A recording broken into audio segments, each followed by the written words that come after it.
Okay, this tutorial is for figure 7-32. This is the bearing plate. Keep in mind these are all in inches, this entire worksheet.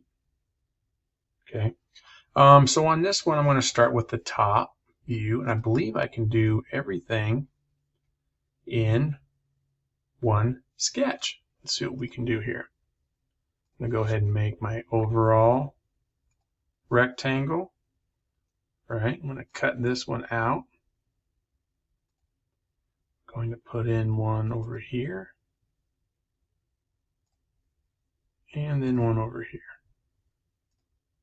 Going to need a circle in the middle. About there. All right, let's go ahead and trim this out.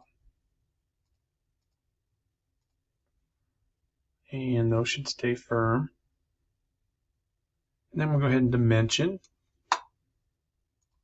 Looks like this is 3/4 of an inch, which you can put in 3/4 works. The decimal equivalent is 0.75. Right? If you want to put in 1 1/8, which is 1.125, you could just go 1 space 1/8. Now that's just a rounding issue. It should be 1.125, which it actually is if you were to change the settings. And so it's even though it says 0.13, we can change the precision on that, I believe, by going over here. And that way it jives with what you're doing. Okay, so when you're matching dimensions, you're going to need to know some decimal equivalents here.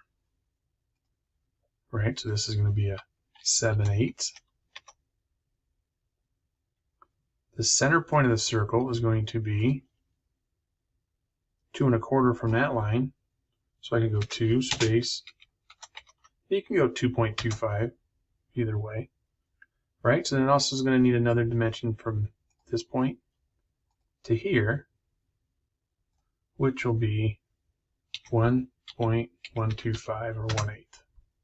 So I'm just kind of mixing those up, and I can go ahead if you want to make sure it's apples to apples. That works too. Same thing with this one. If you want to make that apples to apples, it's the decimal equivalent of that. All right, 5/8 for this dimension. 0.625 or 5/8. And then the overall is 4 1/2. So you could even put in 4.5 works. I'm going to go ahead and keep things consistent and break that open over here in precision. All right, and then we need the overall width going up and above.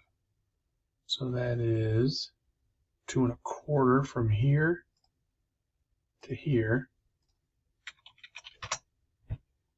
Right, and one of the things I like to do, and it's actually would be what they call the standards, is you want to have all your dimensions off of the object.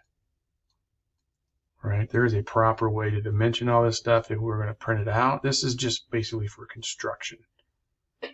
Right, we're missing one piece right there, so it's told it's 5/8. How far is it up and down is what it's missing. So let's go here, here, and make that 1.5. Okay, now we're fully defined. So basically that's what the top sketch looks like. If I go features, right, I want to do an extruded boss. Okay, so I know that looking at my drawing, this one's going to go 1.5 or 1 1/2. Okay, the next one, right, you have to do them. If you have different extrusion thicknesses, you got to make different extrusions. So I want to highlight this, make a new base. Now, judging by the dimensions that they give me here, I want to take 1.5 minus 0.5, which will be 1.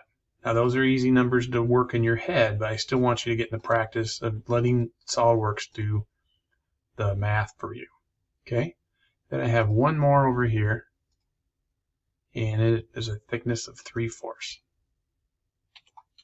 And I've been kind of putting in my dimensions with the decimals or fractions just to show you guys the difference.